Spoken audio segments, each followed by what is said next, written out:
Hey guys, tonight we're going to get comfortable with the idea that almost everything you picture when you think of a Viking is probably wrong.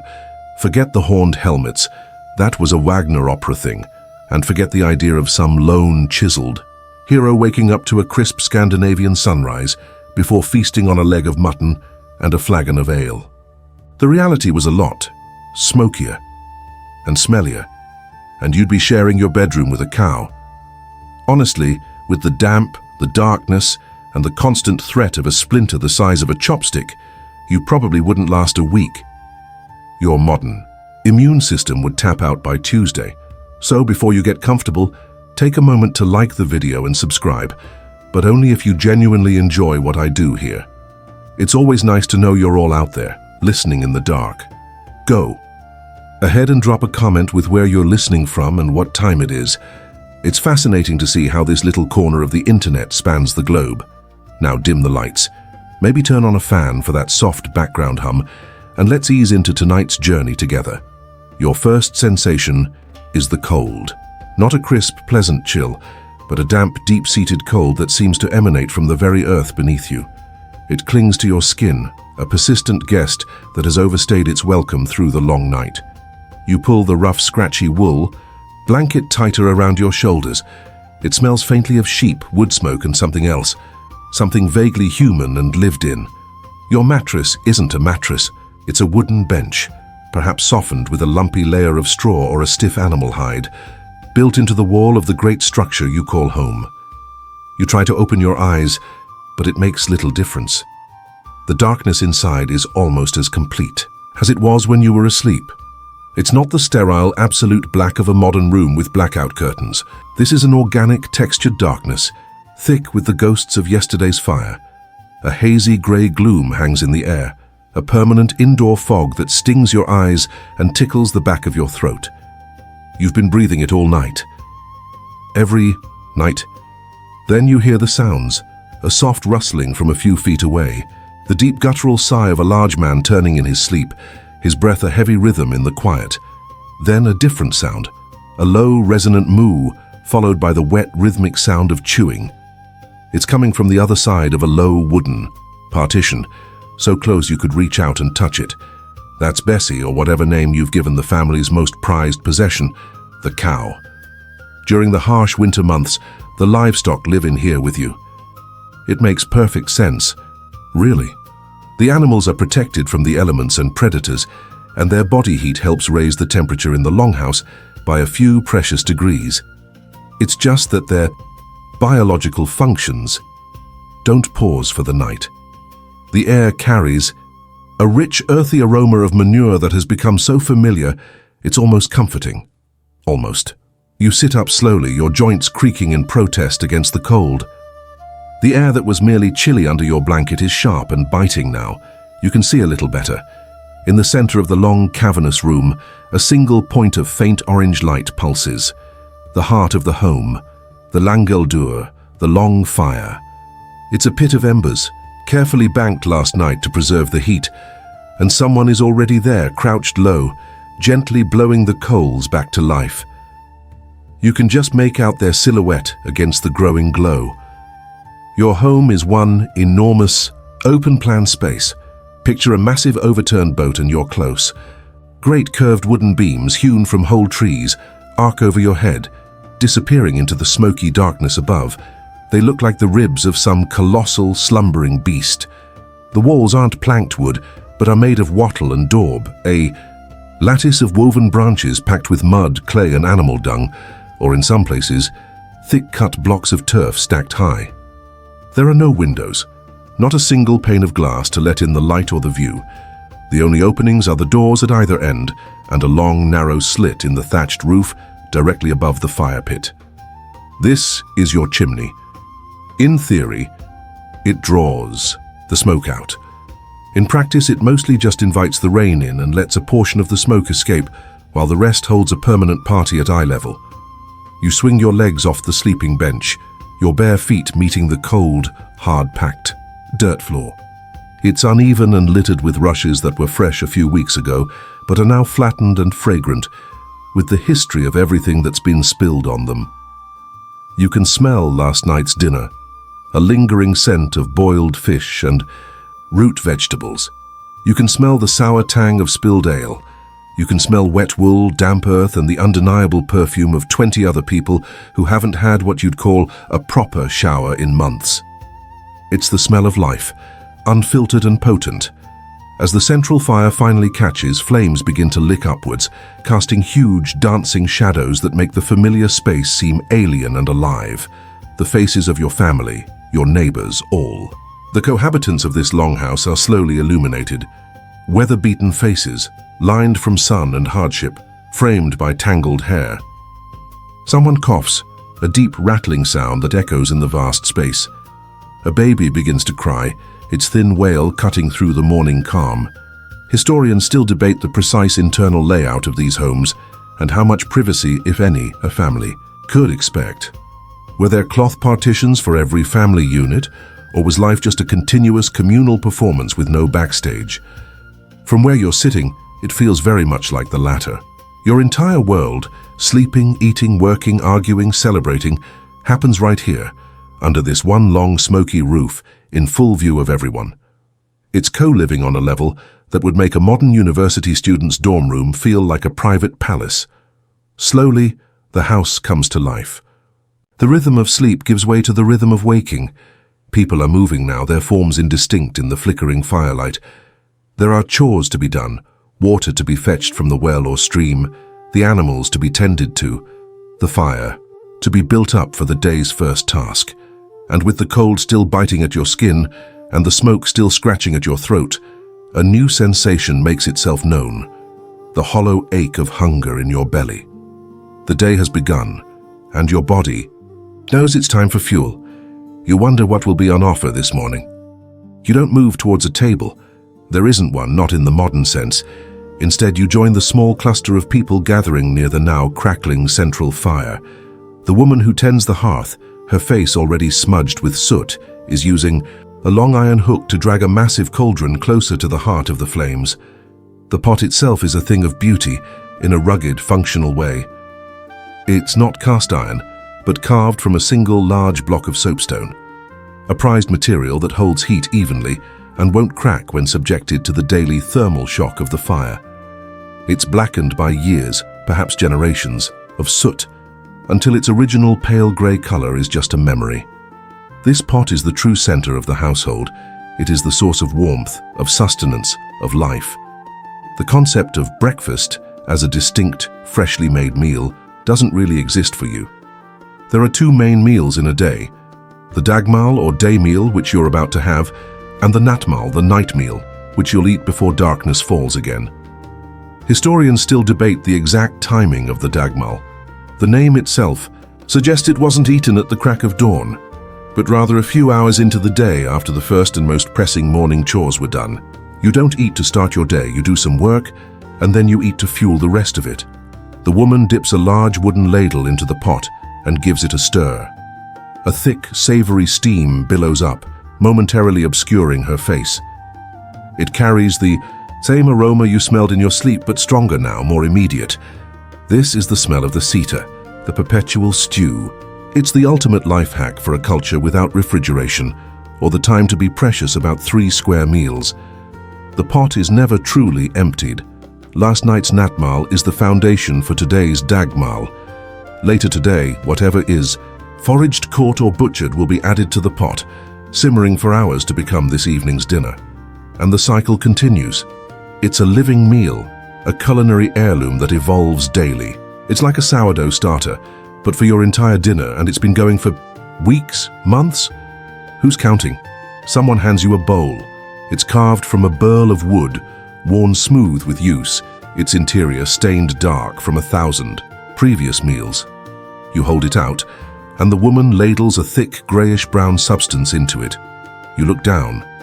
It's not exactly an inspiring sight. There are no vibrant colors, no artful plating.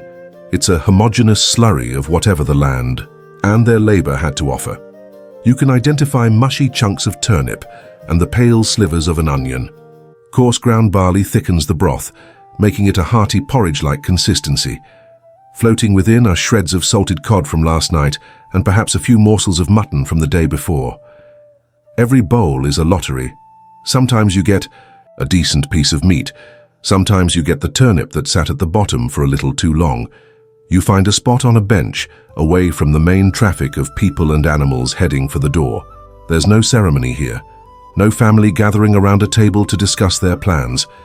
People grab a bowl, eat, and get on with their tasks.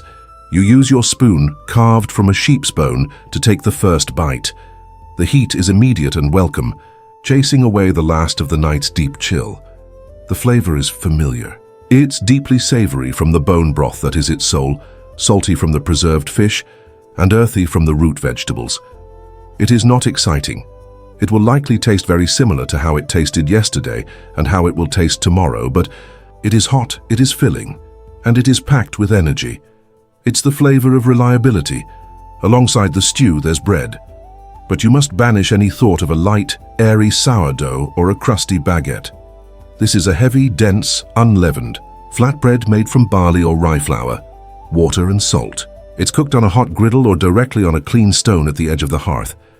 It's tough and requires serious commitment from your jaw. You break off a piece, its texture more like a hard biscuit than bread, and use it to scrape the last of the stew from the sides of your bowl. The bread soaks up the broth, softening slightly and becoming a carrier for every last drop of sustenance. Wasting food is not an option. Every calorie is precious, earned through hard labor.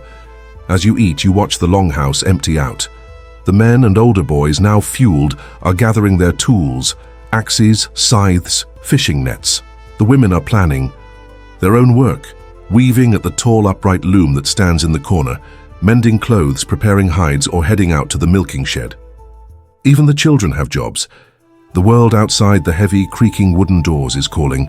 Your meal of reheated stew and hard bread is finished. You wipe your bowl clean with the last of the bread, and then wipe the spoon on your tunic before tucking it into your belt. The bowl goes back on the stack. The dagmal is complete. A quiet, functional, and deeply unceremonious affair. There was no orange juice, no freshly brewed coffee, no crispy bacon. There was only the pot, the stew, and the quiet understanding that this meal was the fuel required to wrestle a living from the harsh, beautiful, and unforgiving land that is your world. And now, with warmth in your belly, you stand up.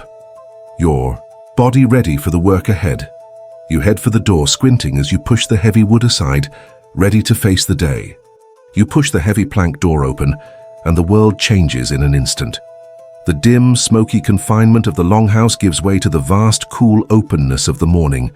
You have to squint, your eyes accustomed to the gloom. The air is clean and sharp, carrying the scent of damp earth, pine needles from the nearby woods, and the salty tang of a distant fjord. The sky above isn't a gentle blue, it's a pale, dramatic canvas of grey and white. The sun, a bright, hazy disk fighting its way through the clouds. This is the real world, the one that must be tamed and convinced to provide you with life. Your farmstead, your beer, is a small island of order in a sea of rugged wilderness. The longhouse sits as the anchor, flanked by a few smaller, sunken-featured buildings used for storage or crafts like weaving. A low, wobbly wall made of stacked stones and rough-hewn timber encircles the main yard, less of a defensive structure and more of a polite suggestion to keep the wild out and the domestic in. Beyond this fence lie the fields. They aren't the vast rolling carpets of green you might picture. They are small, irregular patches of cultivated land, wrestled from the forest and rocky soil through generations of back-breaking labor. Every field is dotted with stubborn boulders, too large to move, that the plowman must navigate around. It looks less like a modern farm and more like a gardener's stubborn, decade-long battle with a very bad lawn. You walk towards the nearest one, the mud squelching under your soft leather turnshoes.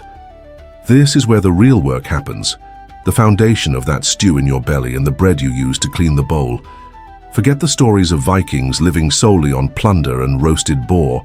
Most of you, most of the time, are farmers. And the undisputed king of your farm is barley. It's a tough, no-nonsense grain, resilient enough to survive the short growing seasons and cool summers. It's the source of your bread, the thickener for your stews, and most importantly, the soul of your ale. You also grow oats, which are perfect for both your morning porridge, on days you're not having leftover stew, and for feeding the livestock. And then there's rye, the stoic, goth cousin of the grain family.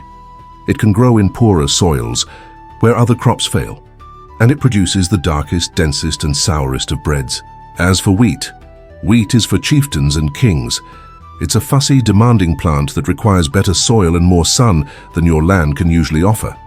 A loaf of fine white wheaten bread is the equivalent of popping a bottle of vintage champagne, a worrying taste of luxury few will ever know. In the field ahead, a man is already at work.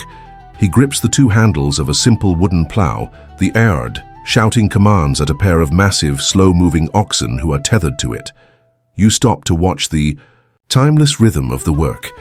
The ard isn't a modern plow. It doesn't have a moldboard to turn the soil over.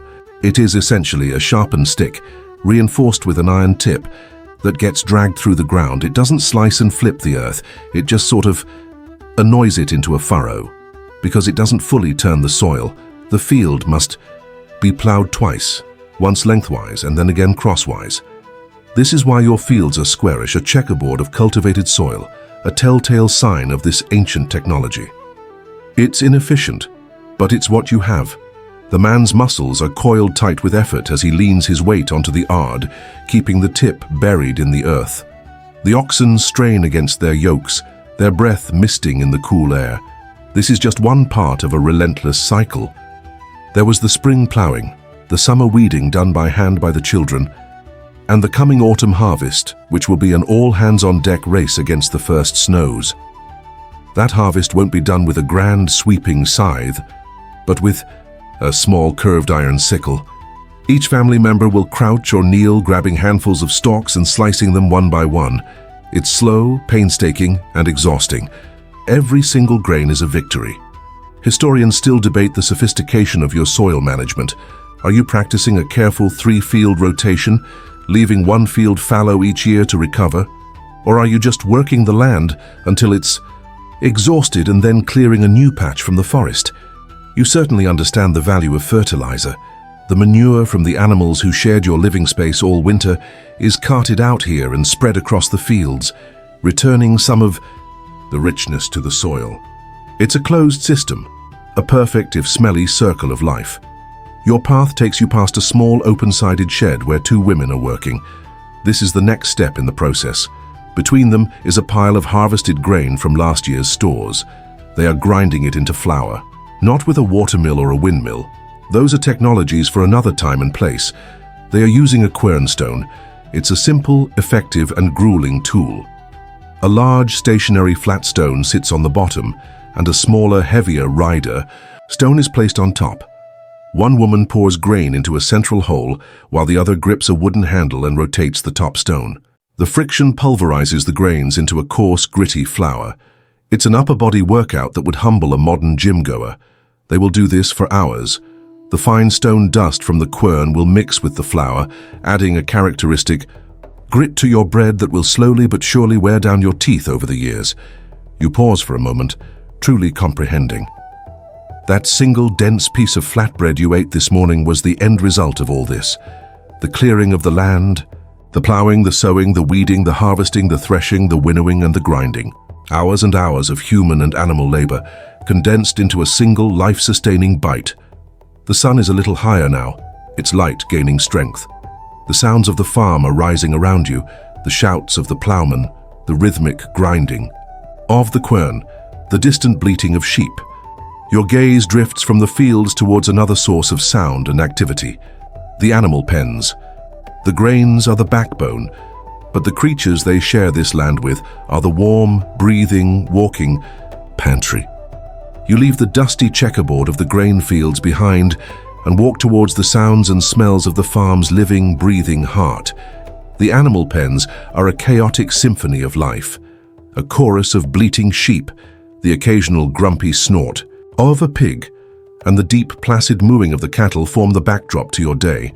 The air here is thick with that familiar earthy perfume of manure and hay you woke up with, but it's fresher, more potent out in the open. This is the source of your family's real wealth.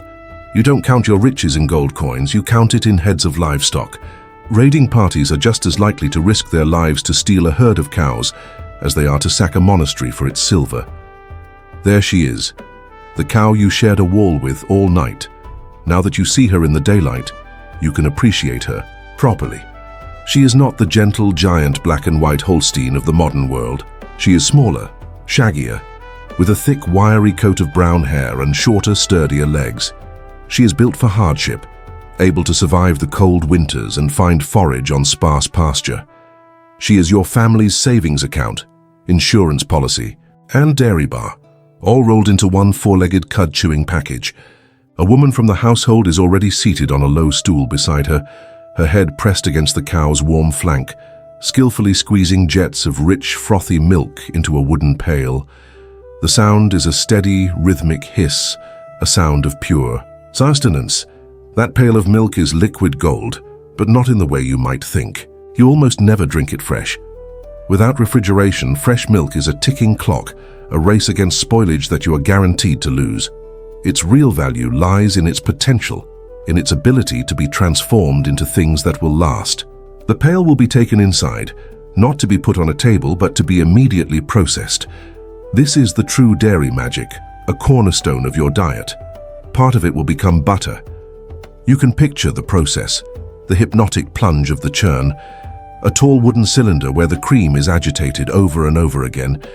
It's a long, boring, but vital process that slowly forces the fat globules to cling together, separating from the thin, watery buttermilk.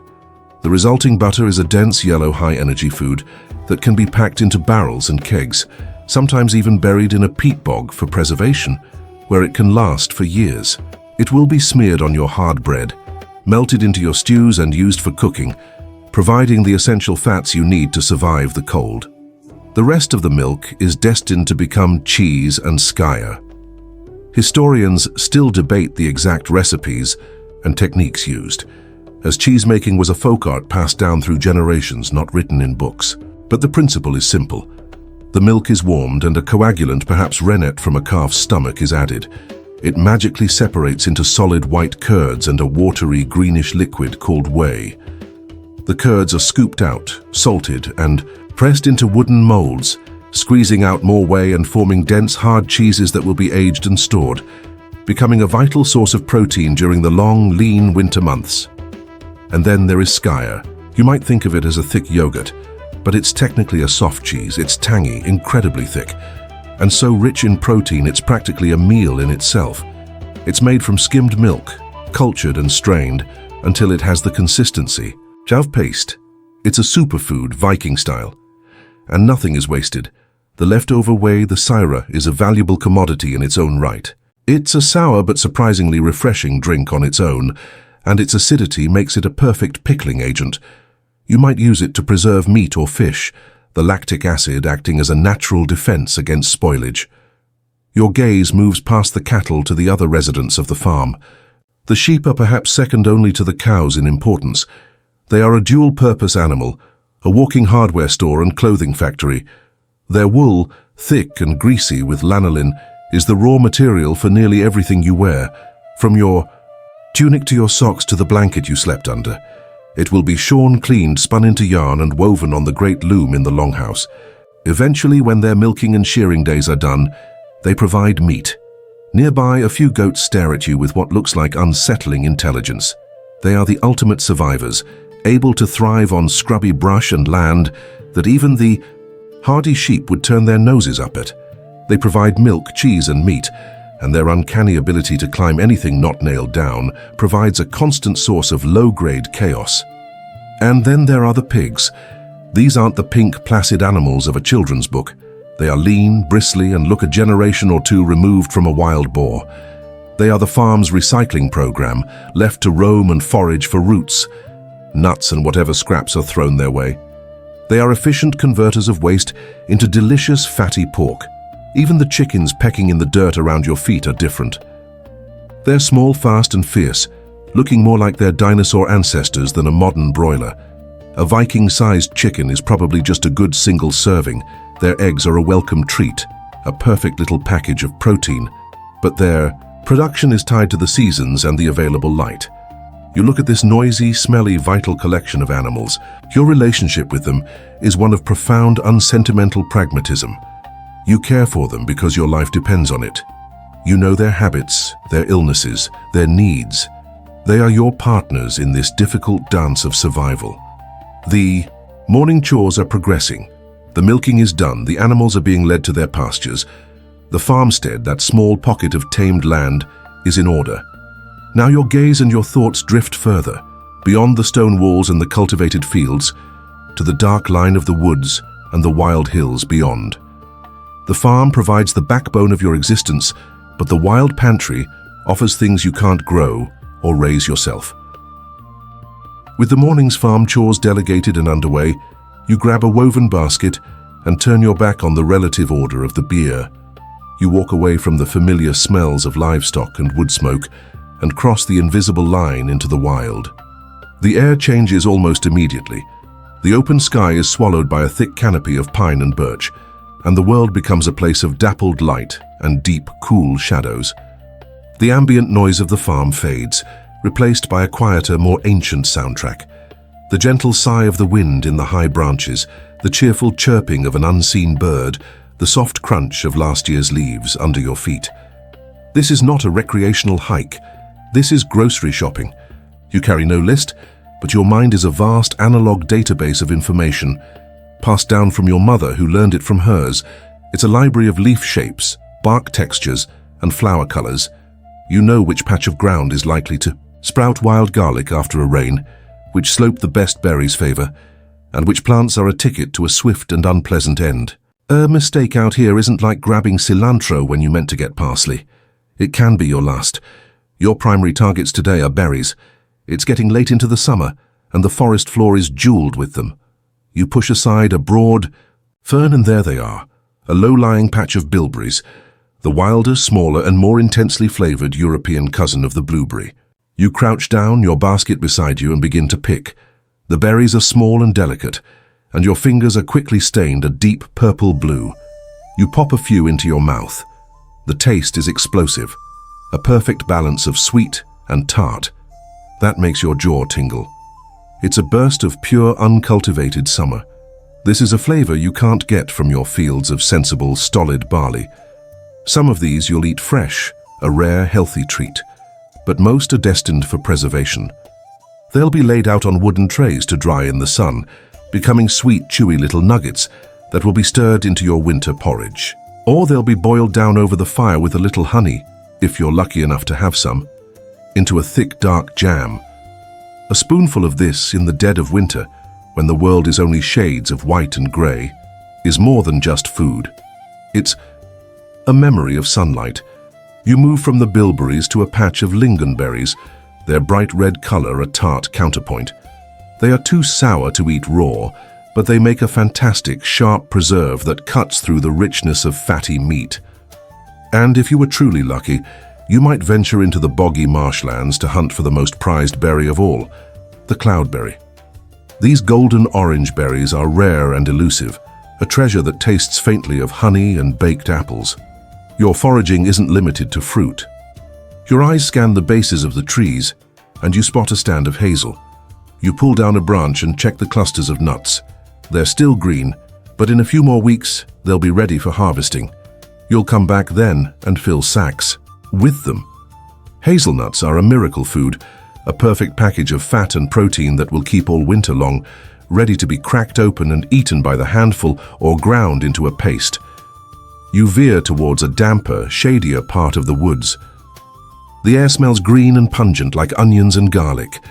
You soon find the source, a carpet of wild garlic, its broad, flat leaves covering the ground. You pull a few leaves and crush one in your hand, releasing a powerful, savory aroma. These will be chopped and stirred into cheese or butter, lending a spicy kick to your dairy products.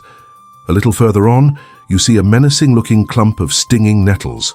To the uninitiated, it's just a weed to be avoided. To you, it's a free vegetable. You know that with careful handling, using a piece of cloth to protect your hands, you can gather the young leaves.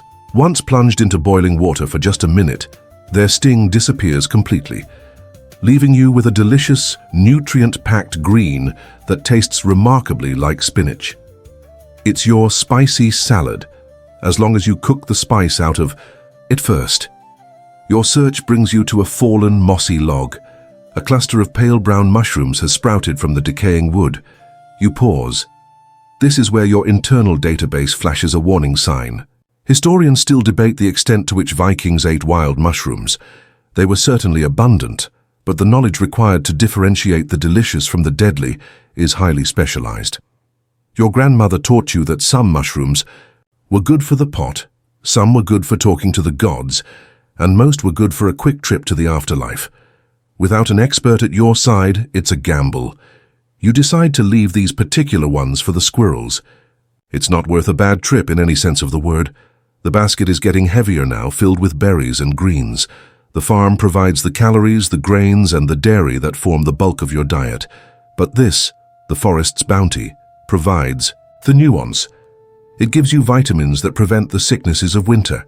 It gives you flavors that break the monotony of the perpetual stew. It is the difference between merely surviving and truly living. The sun has climbed higher, its light now filtering more directly through the trees, telling you the morning is aging into midday. Your work here is done, for now. As you turn to head back towards the fence line of your farm, a sound from deeper in the woods makes you freeze. A loud crack of a breaking branch, too heavy to be a deer, too deliberate to be a falling tree. It's a reminder that you aren't the only predator. In these woods seeking sustenance, there are others hunting for much bigger game. The sound comes again, closer this time. A deep guttural shout, a man's voice followed by the crashing of something heavy moving through the undergrowth. Your heart gives a little flutter of alarm before you recognize the tone. It's not a cry of fear. It's a call of triumph. You move cautiously towards the sound, your foraged berries held close. Through a gap in the trees, you see them. 3 men from your settlement, their tunics stained with sweat and dirt. Between them, slung from a thick wooden pole, is their prize. A magnificent red deer, its head lolling, its great antlers brushing against the ferns. You have stumbled upon the end of the great hunt. This wasn't a casual pastime. It was a deadly, serious expedition requiring days of tracking, immense patience, and a deep understanding of the forest and the creatures within it. You look at the men. They aren't carrying the heavy battle axes and round shields of a warrior. Their tools are different. They carry longbows made of yew or ash, powerful weapons that can send an iron-tipped arrow through an animal's hide from 100 paces. They also have sturdy spears, not for throwing, but for the dangerous close-quarters work of dispatching a wounded and cornered animal. The forest is a larder of big game for those skilled and brave enough to take it. Besides the deer, these hunting parties might track wild boar, the muscular and aggressive elk, or in the colder, more northerly regions, the invaluable reindeer. A reindeer is a walking treasure chest. It provides tons of meat, a thick hide.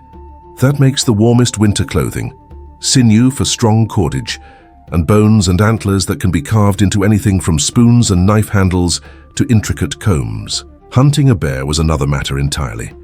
A feat of legendary bravery that earned a hunter immense prestige, assuming they survived the encounter. It was the Viking equivalent of a heavyweight title fight, but with claws. Historians still debate the social dynamics of a hunt. Was it a chieftain's right to lead the expedition and claim the best cuts? Or was it a more communal affair, where any skilled man could join and the prize was shared amongst the families of the settlement? Watching the men work together, their movements efficient and coordinated as they navigate their heavy burden, you sense it's a bit of both, a combination of skill, leadership, and shared purpose. They give you a tired nod as they pass, their faces grim but satisfied. Their success means fresh meat in the stew pot tonight. Their path takes them back to the farmstead. But your own path veers away, drawn by a different sound and a different smell. It's the cry of gulls and the sharp, clean scent of salt and sea wrack. You emerge from the forest onto the cliffs overlooking the fjord. Below you is the second great pantry, the ocean. If the forest offers prizes that require stealth and tracking, the sea offers a bounty that requires strength, teamwork, and a healthy dose of courage against the waves. Down in the rocky cove that serves as your village's harbor, the fishing operation is in full swing. This is no lazy afternoon with a single line. This is an industry. You see a small crew in a fairing, a light clinker-built boat, rowing hard, their oars dipping in perfect rhythm. They are not trolling for a single fish. They are managing. Long lines set earlier, bristling with dozens of hooks baited with shellfish or smaller fish, hoping for a catch of the large, meaty cod that patrol the deeper waters. But the real action, the great bonanza, is the herring. At certain times of the year, vast shimmering schools of herrings swarm into the fjord, their sheer numbers turning the water from deep blue to a boiling, frantic silver. This is the moment the whole village waits for. Large, weighted nets are deployed from boats to encircle a section of the school, and then comes the real work, hauling. Every available hand, men and women alike, grabs the thick, coarse ropes and pulls. The net comes in slowly, fighting back, heavy with the weight of thousands of writhing, flashing fish. When it finally reaches the shallows, it's a silver rush of pure protein, a massive windfall from the sea's generosity, and the bounty doesn't stop there. On the tidal flats, children and the elderly are at work during low tide, their baskets slowly filling with mussels, clams and oysters pried from the rocks. Further out at sea, a more specialized hunt takes place. You see a sleek boat faster than the others pursuing a group of seals sunning themselves on a rocky outcrop. The seals, looking like lazy, whiskered torpedoes on the rocks, are transformed into graceful swimmers in the water. Hunting them requires a harpoon and a strong arm, but the reward is great. Rich, dark meat, a thick layer of blubber that can be rendered into oil for your lamps, and a tough, waterproof skin perfect for making boots and bags. And then there is the ultimate prize, the stuff of sagas, the whale. A whale hunt is a terrifying, monumental undertaking, pitting a few men in a small open boat against a literal sea monster. But a single successful whale hunt can provide enough meat, oil and bone to sustain a settlement through an entire winter. You stand on the cliff, the forest at your back and the sea before you, and you understand the rhythm of your world. Sustenance comes from three places: the tamed earth of your farm, the wild pantry of the woods, and the vast, deep cellar of the ocean. Each requires its own unique set of skills, its own tools, its own brand of courage. The sun is beginning its long, slow descent towards the horizon. The hunting party has reached the settlement, and the fishing boats are turning back towards the shore, their hulls riding low in the water, heavy with their catch. An extra plume of smoke is now rising from the longhouse roof. The central hearth is being fed, the great soapstone cauldron readied. The day's wild harvest is coming home, and soon the work of turning it into the natmal will begin. You follow the scent of wood smoke and the promise of a hot meal back to the longhouse. Pushing aside the heavy door, you step from the fading light of dusk into a world of dancing flames and bustling activity. The cavernous room, which was quiet and sleepy this morning, is now a loud, hot and smoky kitchen. The central fire pit, the languldur, has been built up into a roaring blaze, and it is the undisputed center of this universe. The air is thick with heat, smoke, and an aroma so mouth-watering, it makes your stomach ache with anticipation. The smell of roasting meat. The great soapstone cauldron is still in its place of honor, bubbling away. This is the ever-present, reliable heart of every meal. You see chunks of the freshly butchered deer meat and some of the day's less pretty fish being dropped into the simmering liquid. The perpetual stew is the base model of dinner, always available. But tonight it's getting a serious upgrade. The fresh ingredients will enrich the broth, adding new layers of flavor that will be enjoyed for days to come. It's a practical, no-waste way to use the less choice cuts of the animal, but your eyes and your nose are drawn to the main event. A thick iron spit has been set up over the hottest part of the fire, spanning the pit and resting on two upright notched posts. Skewered on it is a huge haunch of venison. A young boy has the crucial, if tedious, job of sitting nearby, slowly turning the spit. With every turn, the meat crackles and spits. Fat drips down into the flames, vaporizing in sizzling hisses that release intoxicating puffs of fragrant smoke. The outside of the roast is turning a deep caramelized brown, the meat shrinking and tightening around the bone. This is not an everyday meal. Boiling is for sustenance, roasting is for celebration. This is a meal that says the hunt was successful, and for tonight at least life is good. Cooking technology here is all about harnessing the fire in clever ways. To one side of the main roast, a woman is using a long-handled iron pan, like a primitive skillet, to fry some of the cod fillets in a generous dollop of butter. The sound of the sizzling fish is a sharp counterpoint to the lower crackle of the roast. Nearby, flatbreads are being cooked on a large, smooth slab of slate that has been placed directly in the hot embers at the edge of the fire. They bubble and brown quickly, and are flipped with a wooden paddle before they can burn, and for larger quantities you have technology that doesn't even require a roof. You step back outside for a moment and see a group working around a seder, a cooking pit. It's a brilliant piece of low-tech engineering. A pit has been dug in the ground, lined with a large deer hide to make it waterproof. It's filled with water, chunks of meat and root vegetables. Beside it, a separate bonfire rages, its sole purpose to heat a pile of smooth, round stones until they are glowing cherry red. Using tongs made from green wood, a man lifts a sizzling incandescent stone from the fire, dashes to the pit, and drops it in. The effect is instantaneous and violent. The water erupts in a furious boil, a huge plume of steam billowing into the evening air. It's a primeval pressure cooker, a Viking clam bake. They will keep adding hot stones until the meat is tenderly cooked in its own broth. Back in the longhouse, you watch the final preparations. The question of seasoning comes to mind. Salt is everywhere, of course, a vital mineral and preservative. The wild garlic you foraged earlier is being finely chopped and mixed into a bowl of skyer to make a tangy sauce.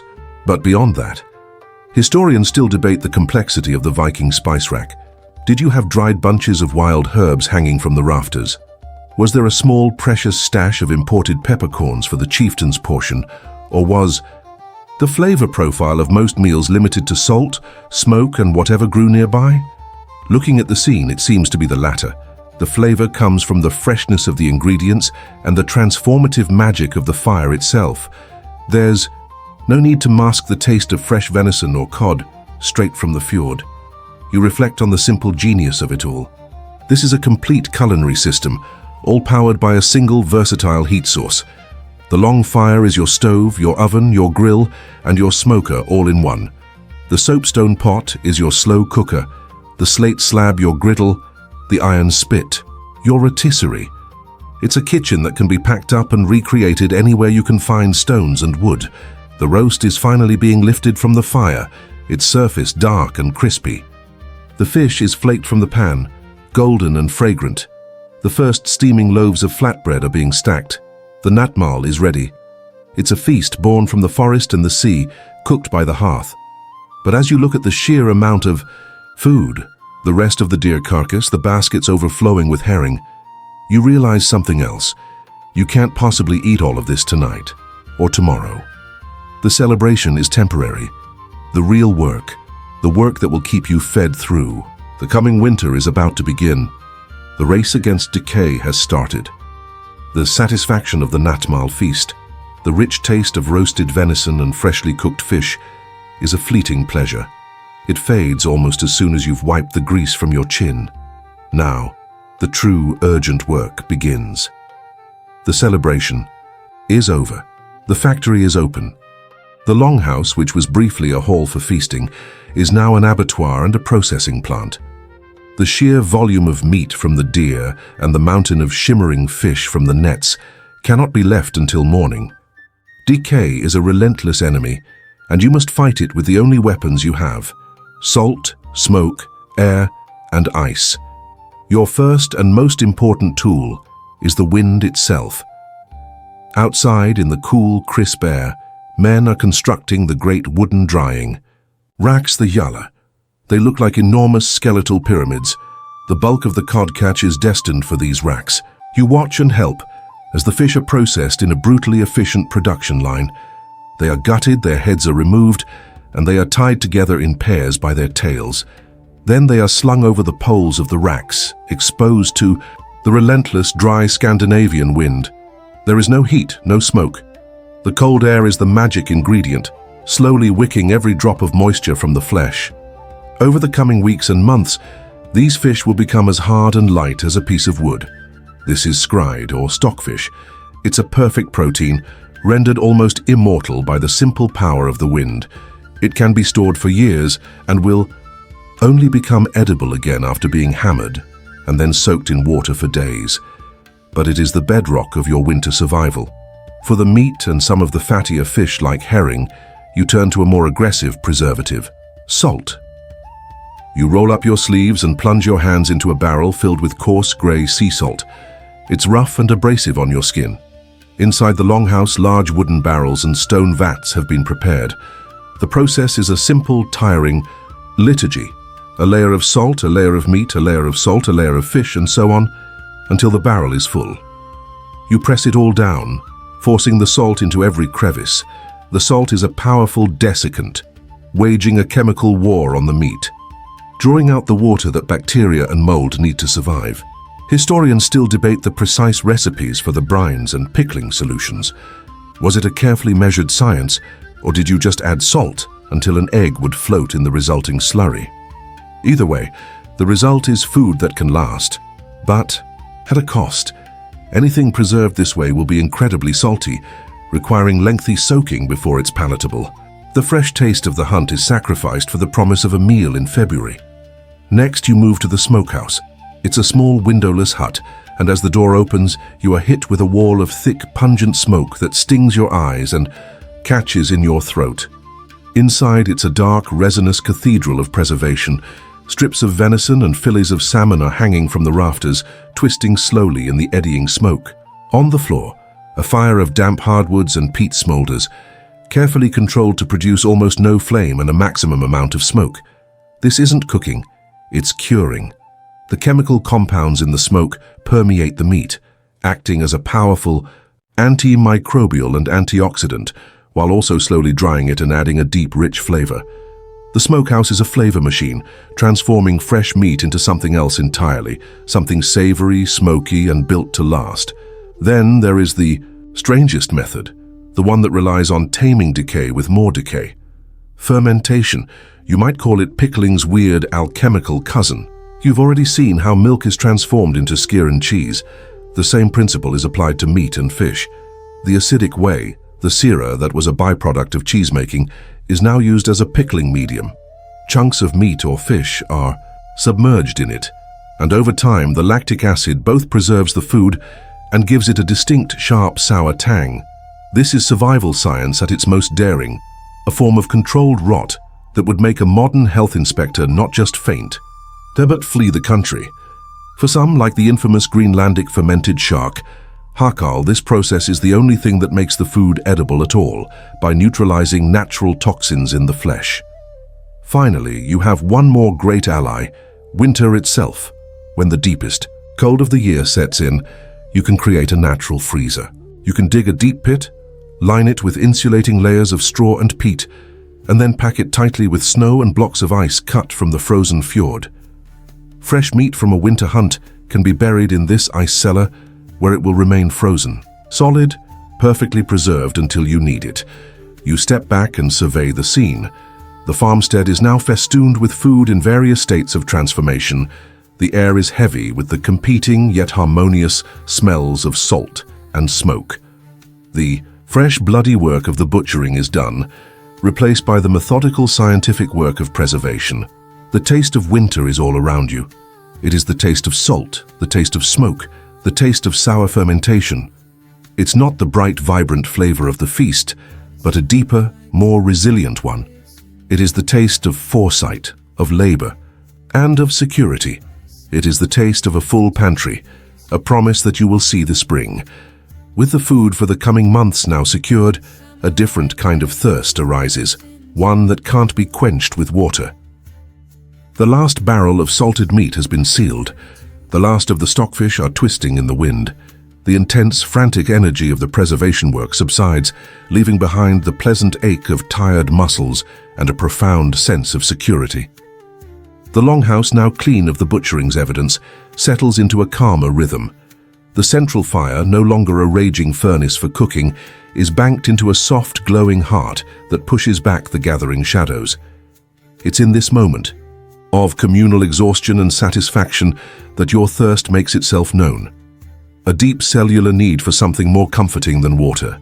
And comfort arrives in a large wooden bucket, carried by one of the women. It's filled with a cloudy amber liquid. This is ale, the true ever-present river of life in your world. You don't think of water as your primary drink. Water can be treacherous. A stream might look clean, but it could be contaminated, bringing sickness and misery. The process of brewing, however, requires boiling the water, killing off the invisible threats and transforming it into a safe, reliable source of hydration. That's why everyone drinks ale, from the grey-bearded elder to the small children. Playing by the fire, you hold out your cup, a simple, handleless beaker carved from wood, and someone fills it from a ladle. You take a sip. If you were expecting the crisp, bitter bite of a modern beer, you'd be deeply disappointed. The defining ingredient of modern beer, hops, is largely absent from your world. Hops act as a preservative and a bittering agent, but their widespread use is still centuries in the future. Your ale is made from malted barley, water and yeast, and it might be flavored with other things. A bit of bog myrtle for a touch of bitterness, or yarrow for an aromatic quality, but at its core the flavor is sweet and grainy. It tastes like liquid bread. This is your everyday ale, your small beer. Historians still debate its exact alcoholic strength. Was it a truly low-alcohol beverage under 1% ABV, making it little more than barley-flavored water that was safe to drink all day? Or did you spend your entire life in a state of mild, functional inebriation? Looking around at the steady hands and clear eyes of your companions, you suspect it's the former. This is fuel and hydration, not a party starter. But then the chieftain, feeling generous after the successful hunt, signals for something else to be brought out. Two men carefully carry a much smaller, more ornate cask into the firelight. This is not for quenching thirst. This is for celebrating. This is mead. If ale is the sturdy, reliable workhorse of the Viking beverage world, mead is the golden-maned stallion of the gods. It is poetry in a cup, the legendary drink of heroes and kings. Mead is wine made from honey. Its creation is simpler than ales. Just honey, water and fermentation. But its core ingredient is far more precious. It takes thousands of bees and a full summer of foraging to produce enough honey for a batch of mead, making it a drink of high status and great value. Someone fills a polished drinking horn from the cask and passes it to you. The liquid inside is golden and clear, and it smells sweet and floral like a summer meadow. You take a careful sip. The taste is rich, sweet, and surprisingly strong. It warms you instantly, a completely different sensation from the watery ale. It's a slow, luxurious warmth that spreads through your chest. This is a drink for sealing oaths, for listening to a skald recite epic poems, for feeling connected to the great sagas of your ancestors. It's what happens when bees and brewers become best friends. You examine the vessel in your hands. The drinking horn itself is an icon of your people. It's beautiful but comically impractical. You can't set it down without spilling its precious contents, forcing you to either hold it or drink it. It's a design that encourages consumption and communion. The horn is passed from person to person around the fire, each taking a drink. In turn, it is a ritual of trust and community, sharing from a single vessel. These are not your only options, of course. For a non-alcoholic thirst quencher, there is always the ever-present sira, the sour whey left over from cheese-making. Its tartness surprisingly refreshing, and the berries you foraged earlier can be fermented into sweet, potent fruit wines, offering a different kind of festive drink. The true pinnacle of luxury, however, is grape wine, imported from the rich lands of Francia to the south. It comes in barrels, transported over treacherous seas and costs a fortune. A taste of real wine is something you might experience once in your life if you're lucky, a flavor as exotic and rare as silk or silver. But tonight, it is ale and mead. You hold your cup of ale, taking slow sips, enjoying its familiar, comforting taste. The fire crackles, the shadows dance on the timber walls, and the low hum of conversation fills the longhouse. The drink warms you from the inside as the fire warms you from the outside. The day of hard physical labor is over. The food is secure, the community is together, and the ale is flowing. Life is reduced to this simple, perfect moment. And as the chieftain raises his own horn for a toast, you can feel the mood shifting, from simple satisfaction to something more. A sense of celebration that calls for a proper feast. The chieftain rises from his place by the fire, his great drinking horn held high. A sudden hush falls over the longhouse. His voice, accustomed to commanding men in the chaos of a shield wall, booms through the smoky air. He speaks of the successful hunt, praises the gods for their bounty, and thanks the men and women whose labor brought it all home. He ends with a mighty skull, and the entire hall erupts in an answering roar, the sound echoing off the high timber beams. The communal meal is officially over. The great feast, the Vesla, has begun. The atmosphere transforms instantly. The functional workaday space becomes a hall of celebration. More people arrive, drawn by the promise of free food and drink. Neighbors from nearby farmsteads, distant cousins, loyal retainers. Trestle tables and long benches are hastily set up, crowding the floor. The longhouse, which felt spacious this morning, is now packed with bodies, the air growing hotter and louder with every passing moment. The food from the hearth is brought forth, not ladled into individual bowls, but presented with a flourish. The magnificent haunch of roasted venison is placed on a large wooden platter, glistening with fat in the firelight, and the chieftain himself makes the first cut with his long knife. Great slabs of the rich, smoky meat are passed down the tables. Platters of the fried cod, golden brown and fragrant, follow. There are bowls of the skyer you saw being made, now swirled with the sweet berry preserves from the forest. There are stacks of the flatbread, no longer just a tool for mopping up stew, but a platter for piling high with meat and cheese. This is a meal designed to overwhelm, a conspicuous display of the chieftain's wealth and success. To be a great leader, you must be a great provider, and tonight the evidence is undeniable. You find your place on a bench, a slab of meat on a piece of bread serving as your plate. Where you sit is no accident. The seating arrangement at a feast is a living map of the community's power structure. The chieftain and his immediate family occupy the high seat, a raised platform in the middle of the hall. The most important, warriors and wealthiest farmers sit closest to him on the higher benches, while people of lower status like yourself sit further down. It's the original social network, a public declaration of everyone's importance, and you crane your neck to see who is sitting where. The ale and mead flow freely, passed in horns and pitchers. With the drink comes the noise. The low hum of conversation swells into a boisterous cacophony of laughter, arguments, and above all, boasting. A warrior stands, banging his cup on the table for attention, and launches into a grand tale of his exploits on a raid last summer, complete with wild gesticulations. Another man, a trader, tries to one-up him with a story about a perilous voyage across the stormy northern sea, exaggerating the size of the waves and the profits he made. This isn't just idle bragging, it's a performance. It's how you build your reputation, how you remind everyone of your value to the community. It's like updating your LinkedIn profile, but with more axes and fewer buzzwords. As the noise reaches a crescendo, the chieftain calls for the skald. A man with a small, triangular harp steps into the firelight. The hall falls quiet again, the audience rapt with anticipation. He is the professional entertainer, the historian, the news broadcaster, and the poet laureate all in one. He begins to chant in a deep, rhythmic voice, his fingers plucking a simple, hypnotic melody from the harp strings. The poem is a complex tapestry of alliteration and metaphor, praising the generosity and wisdom of his patron, your chieftain. He sings of the great deeds of your ancestors, reminding everyone of the lineage and legacy they share. This is your prime-time entertainment, far more compelling than another story about the big fish that got away. The feast is also a deeply spiritual event. Historians still debate the exact nature of the religious ceremonies that were woven into these gatherings.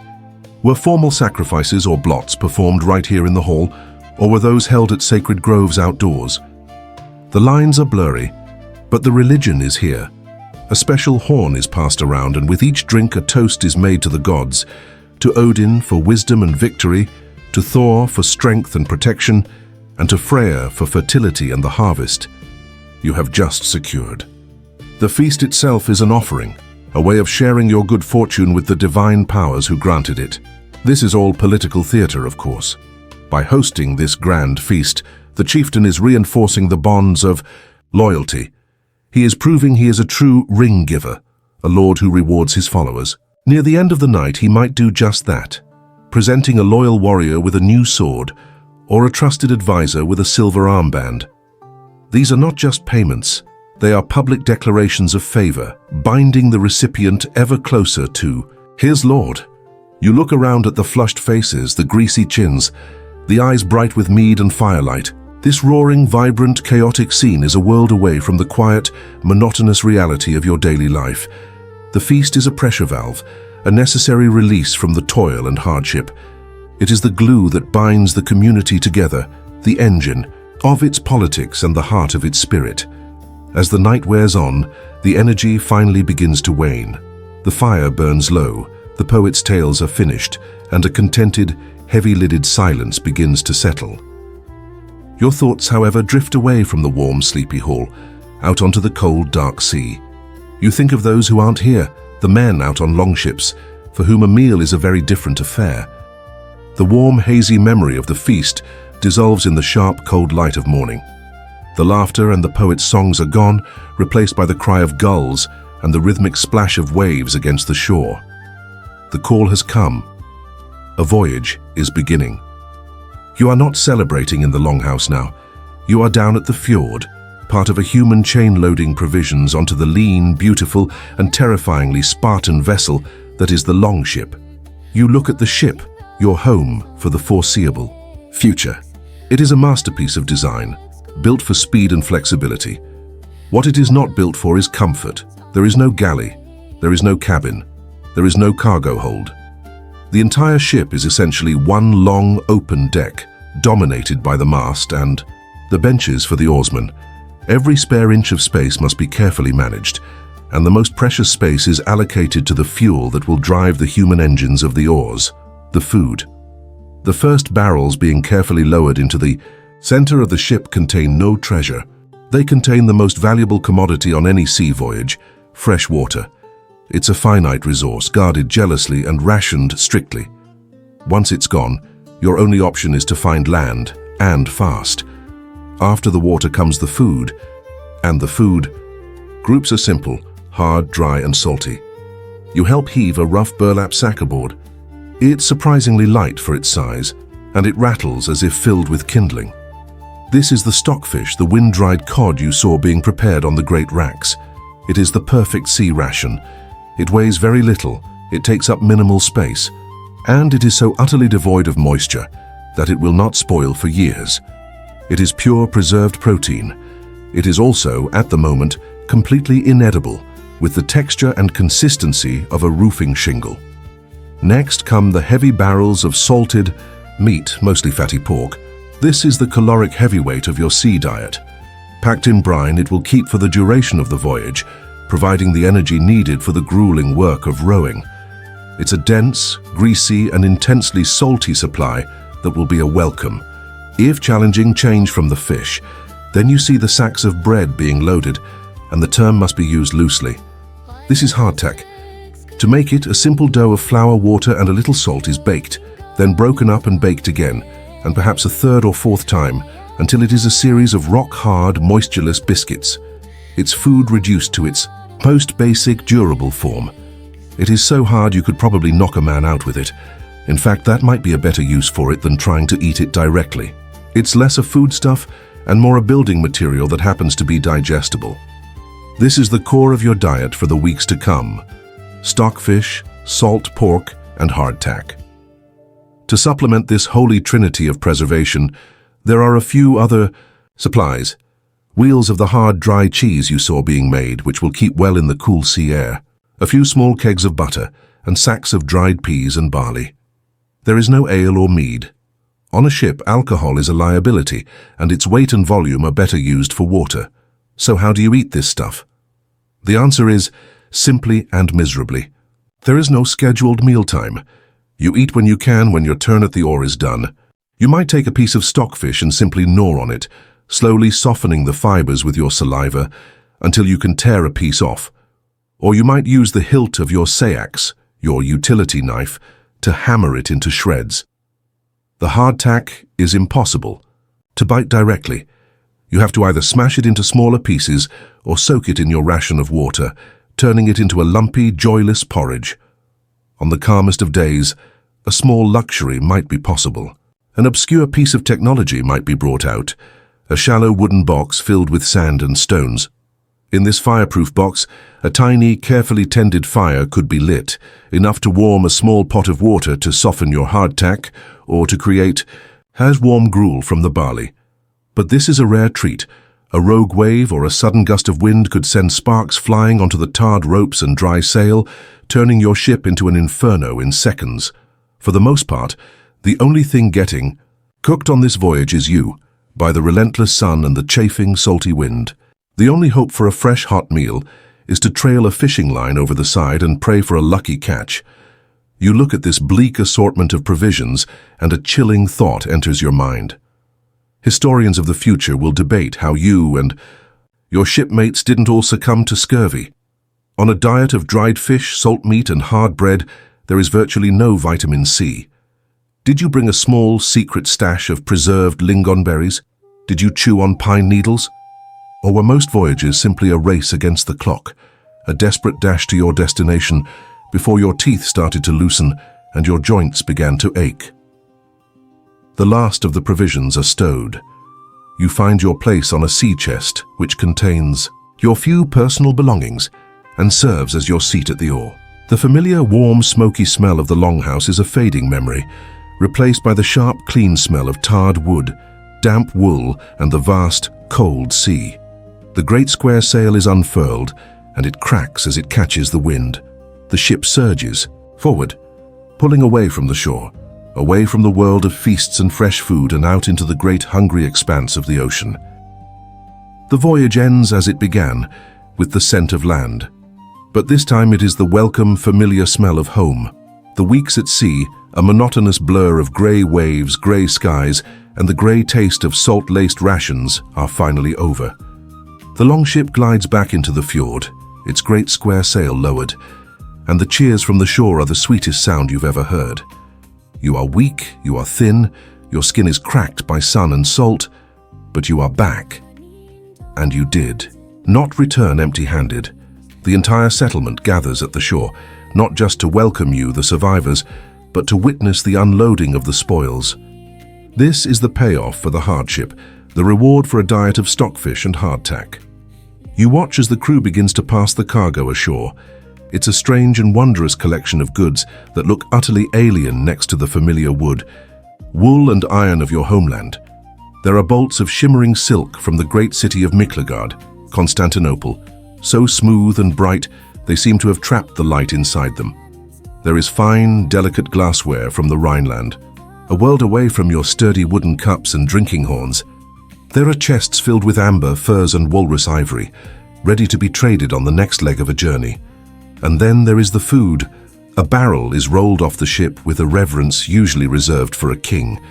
It is handled by 4 men, their movements slow and careful. This barrel does not contain water or salt pork. It contains wine. It has traveled hundreds of miles from the vineyards of Francia, a land so warm and gentle they can grow grapes in endless fields. For the chieftain, this barrel is more valuable than a dozen cows. Ale is for drinking. Wine is for demonstrating power. It is a statement that his reach, his wealth, extends far beyond this foggy fjord. To serve wine at a feast is to elevate himself to the level of the southern kings you only hear about in stories. It's angry grape juice for the rich, and it's the ultimate status symbol. Then a trader, a man whose wealth is not in land but in his connections to the outside world, opens a small, iron-bound chest. The crowd leans in. This is not a treasure chest of gold, but something almost as valuable. He pulls out a small leather pouch, unties the drawstring, and tips a few tiny black wrinkled spheres into his palm. Peppercorns. He holds one out for you to smell. The aroma is sharp, pungent, and utterly exotic. It stings your nose and makes your eyes water. This little spice has been on a journey longer than any of you could possibly imagine, passing through the hands of Indian farmers, Arab merchants, Byzantine traders, and Rus River farers to end up here. For its weight, it is worth more than silver. It is the original printer ink cartridge of luxury goods. He shows you other treasures, a piece of a pale, woody stick that smells sweet and warm, cinnamon, from an island even further east than India. There are dried flower buds, cloves, with a powerful medicinal scent. These are the flavors of a world you can only dream of. The chieftain has the best spice rack in the entire region, and it probably consists of about half a cup of assorted seeds and bark. But there are other, more humble yet equally strange, edible treasures. The trader opens a sack and pulls out a handful of what look like tiny, gnarled wooden brains, walnuts. You've only ever known the local hazelnut. Someone cracks one open between two stones, and you are given a piece. The flavor is rich, oily, and complex in a way that makes a hazelnut seem plain and straightforward. Then come the dried fruits from the warm south, sticky, dense figs with their crunchy seeds, and shriveled grapes called raisins, which burst with a concentrated, sugary sweetness that makes even the richest honey seem tame. To a palate raised on tart berries and the savory monotony of stew, this is a revelation. It's pure confection. Historians will debate for centuries how far these luxuries spread throughout your society. Did the common warrior who risked his life on the voyage get to season his stew with a pinch of the chieftain's pepper? Could his children get a single raisin as a treat? Or were these tastes reserved exclusively for the elite, a private language of power spoken only at the high seat? Looking at the way the chieftain's men guard the wine barrel and the spice chest, you suspect the latter is closer to the truth. These goods aren't for sharing. They're for hoarding, for displaying, for reminding everyone who is in charge. You stand back and look at the collection of foreign goods spread on the shore. Your world, which can feel so small and isolated, is in fact a node in a vast, sprawling network. That peppercorn connects your little farmstead to the spice groves of the Malabar coast. That silk links your chieftain's hall to the emperor's palace in Constantinople.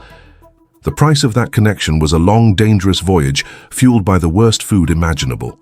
You endured it, and the reward is this, a brief, tantalizing taste of the great, wide world. The chieftain is already barking orders. Another feast must be prepared, bigger and better than the last one. A feast to celebrate the return, but more importantly, to show off the new acquisitions.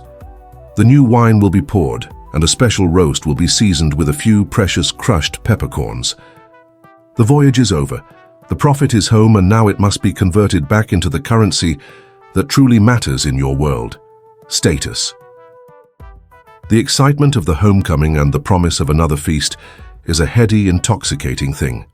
It's easy to get swept up in the stories of the voyage and the allure of the exotic goods now resting in the chieftain's storehouse. But in a quiet moment, as you watch the community go about its work, you start to look past the immediate celebration and see the bigger picture written on the very bones of your people. Your diet, your work, and your world have shaped you inside and out, and the evidence is there for anyone who knows how to read it. You look at the men who just spent weeks at the oars. They are thin from the ordeal, but underneath the fatigue, their frames are powerful. Their shoulders are broad, their backs and arms thick with muscle. You look at the women who spend their days lifting heavy buckets of milk, churning butter, and working the massive upright loom. They are not delicate flowers. They are strong, sturdy, and capable. In general, your people are taller and more robust than many of the folk you meet in the southern lands. Your diet, while often monotonous, is rich in the things that build. Strong bodies, protein from the endless supply of fish, the meat from your livestock and hunts, and the calcium from all that cheese and skaya. It's a diet that builds dense bones and powerful muscles, equipping you for the relentless physical demands of your life. But then you look closer, and you see the price of that life. An old warrior, a man famed for his prowess in battle, throws his head back and laughs, and you see the state of his teeth. They aren't just stained. They are worn down, flattened, some of them ground almost level with his gums. This isn't a sign of poor hygiene. It's a roadmap of your diet. Every piece of that hard, gritty bread you eat, made with flour full of stone dust from the quern, acts like sandpaper on your enamel. Every piece of tough, dried stockfish you have to gnaw on contributes to the wear. You often use your teeth as a third hand, to grip a rope, to hold a nail, to tighten a knot. A modern dentist would weep at the sight, prescribing a lifetime of soft foods. For you, it's just a fact of life. Your teeth are pre-ground by the time you're middle-aged. The story doesn't end with your teeth. You feel it in your own joints, the deep ache after a day of work. You see it in the way the older people move. The woman who tends the fire, her hands are gnarled like the roots of an old oak, her fingers twisted by arthritis. For you, joint disease isn't just a consequence of old age, it's a consequence of youth. The constant repetitive strain of rowing, chopping wood, grinding grain and lifting heavy loads puts immense stress on your skeletons. Archaeologists examining the bones of your descendants will be stunned to find signs of severe osteoarthritis in people who were only in their 30s and 40s. Your body is a machine that is put to hard use every single day, and parts of it simply wear out. And then there are the marks of a life lived on the edge. You see the man with the pronounced limp, whose leg was shattered by a falling log 10 years ago and never healed quite right. You see the woman with the faint scar running across her cheek, a souvenir from a childhood accident. Healed fractures are as common as freckles, but it's the ailments you can't see that are just as present. The lifetime of breathing wood smoke in the longhouse leaves many with a persistent rattling cough. The parasites you can get from eating fish that wasn't quite cooked or cured for long enough can cause chronic stomach ailments. Your skeleton is a resume, and the job description is hard laborer with occasional traumatic injury. This leads to the great lingering question. Archaeologists and historians still debate the true prevalence of deficiency diseases like scurvy and rickets among your people. Looking at the winter diet, preserved fish, salted meat, dried bread, stored roots, it seems a foregone conclusion. The lack of fresh greens and fruits, the sources of vitamin C, is glaring. And yet, widespread evidence of severe scurvy in skeletal remains is surprisingly rare. Did you have some secret source of vitamins? Were the preserved lingonberries and the nettles you ate in the spring enough to fortify you through the winter? Or was your knowledge of herbal remedies more advanced than anyone gives you credit for? It's a puzzle.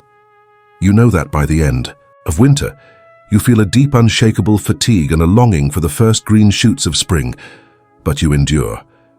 You are a strong people, but your lives are not long by the standards of a future age.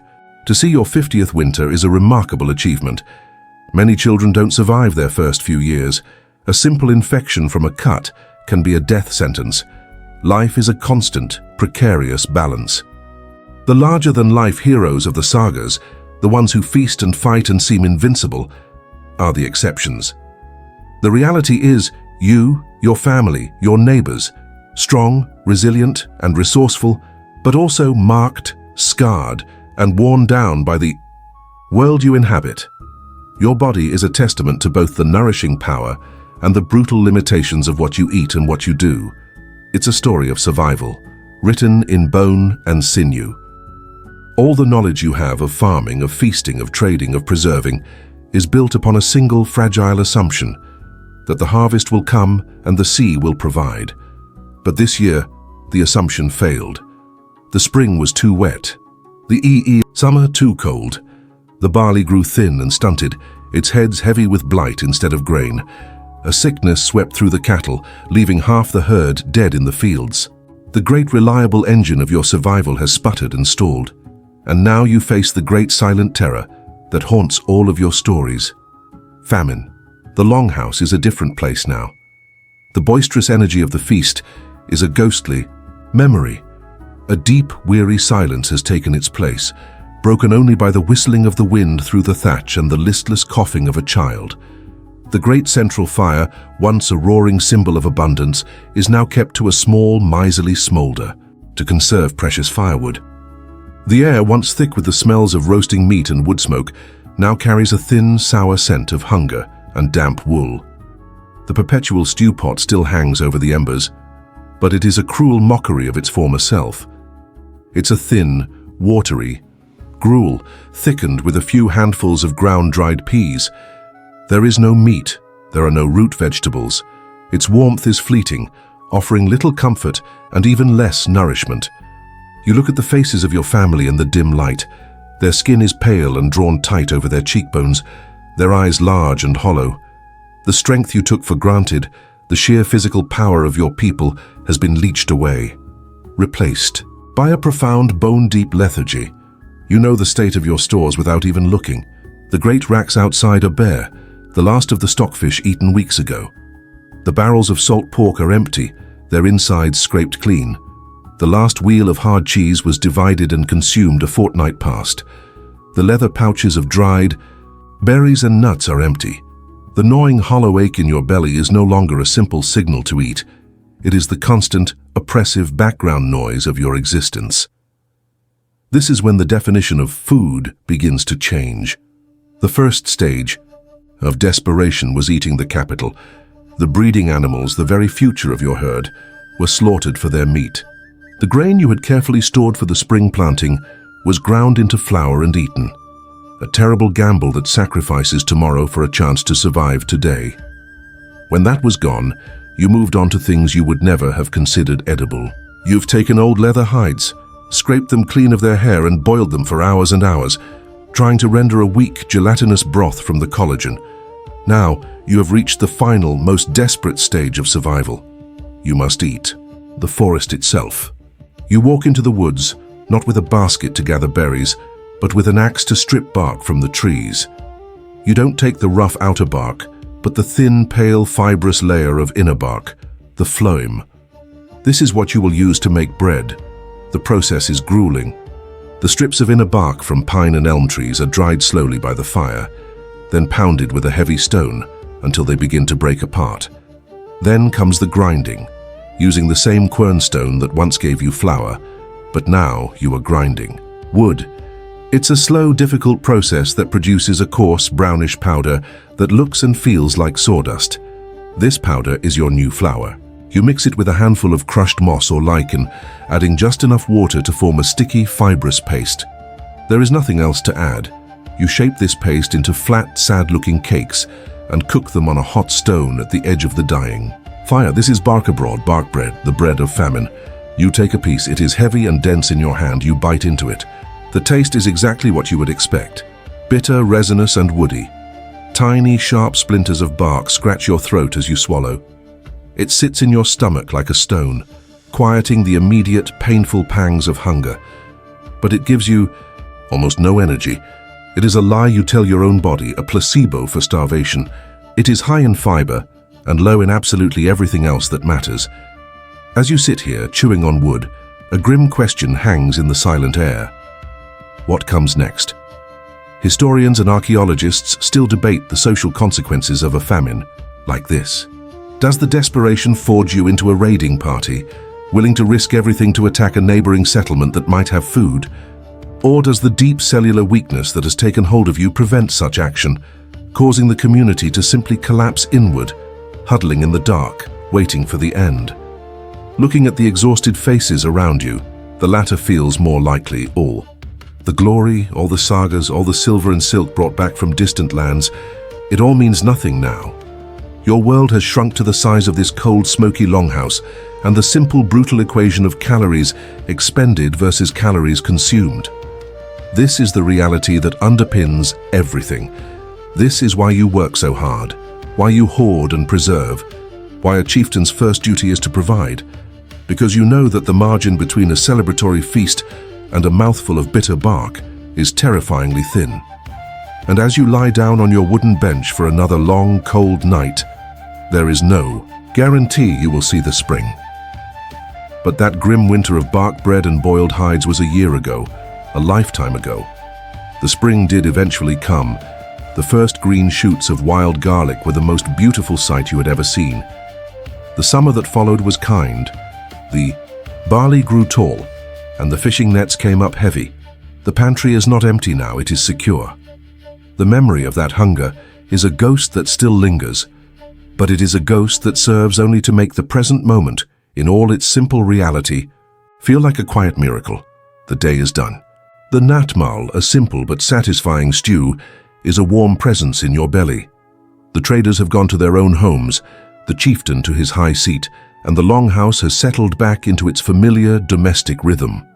The great central fire, the languldur, has been carefully banked for the night, its roaring blaze tamed into a soft, pulsing heart of orange embers that breathes a gentle warmth into the cavernous space. You make your way back to your sleeping bench. It is your own small territory in this great communal space. You run your hand over the familiar rough texture of your wool blanket before lying down and pulling it over you. The scratchiness is no longer an irritation. It is a familiar comfort.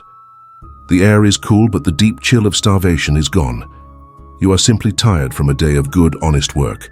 You lie there in the semi-darkness, listening to the final sounds of the day. The low murmur of conversation dwindles and dies out. The only sounds now are the soft, rhythmic breathing of the 20 other souls sharing this roof with you, a gentle symphony of sleep. From the other side of the partition, you hear a soft snuffle and the sound of cud being placidly chewed. Your old friend, the cow, is settling in for the night too. The air smells of smoke and people and animals and damp earth. It is the smell of your home, the smell of security. Your mind drifts back over the full circle of a single day. You remember the morning, waking in the cold to the taste of leftover stew, your dagmal. You remember the feeling of the gritty, unleavened bread in your mouth, and the hours of labor from the quernstone it represented. You think of the long day in the fields, the strain in your back as you guided the ard plow, the feel of the sun on your neck. Then your thoughts expand, tracing the circle of the entire year. You remember the sweetness of a sun-warmed bilberry, a fleeting taste of summer joy. You can almost feel the tension of the hunt, the thrill of the chase giving way to the hard, bloody work of butchering. You recall the sheer abundance of the herring run, the sea turning to silver before your eyes, and you remember the frantic, smoky, salt-caked work of preservation, the race to turn that temporary bounty into the promise of winter survival. You remember the roar of the feast, the taste of mead, the pride in your chieftain's hall, and you remember the bark bread. The memory no longer holds terror, only a quiet wisdom. The bland, humble stew you ate for dinner tonight, once a symbol of monotony, is now appreciated as the blessing it truly is. It is the flavor of enough. Historians and poets alike will always debate what truly drove your people. Was it a lust for gold and glory, a need for new land, or the simple, quiet, and deeply human desire to see your family fed and safe through another long, dark winter? As you lie here listening to the breathing of your children a few feet away, you know the answer. The sagas can have their heroes and kings. You have this warmth, this quiet, this peace. Your eyes grow heavy. You look one last time at the embers of the hearth. They are the alpha and the omega of your world. They are the first light you see in the morning and the last light you see at night. They cooked your food, warmed your family, and held the darkness at bay. In their fading glow, you see the reflection of your own life, a cycle of waking and sleeping, of labor and rest, of hunger and satisfaction. You close your eyes. The aches of the day are a dull, pleasant reminder of your body's strength. Your belly is full. You are safe. You are home. You drift, letting the gentle, rhythmic sounds of the longhouse carry you down into the deep, quiet waters of sleep. The longhouse begins to fade now. Let the details soften and dissolve into the darkness. Behind your eyes, the flickering embers of the hearth grow dim, their last orange light winking out, leaving only a deep and comfortable black. The rough texture of the wool blanket softens into the familiar feel of your own bedding. The sounds of sleeping souls, the rustle of straw, and the distant lowing of a cow all recede, melting into the quiet hum of your own room. The journey is over. The story is told. There is no more work to be done, no more fields to plow, no more nets to haul. There is only this moment of quiet stillness, the cool air on your skin, the gentle weight of your own body, completely at rest, the feeling of letting go. Your breath is slow and steady, a quiet rhythm in the night. Every breath out carries away the last vestiges of the smoky past, and every breath in brings a deeper sense of peace, a profound calm. Just allow the darkness to hold you, to support you. There is nothing to do now. Nothing at all. Just rest. Just sleep.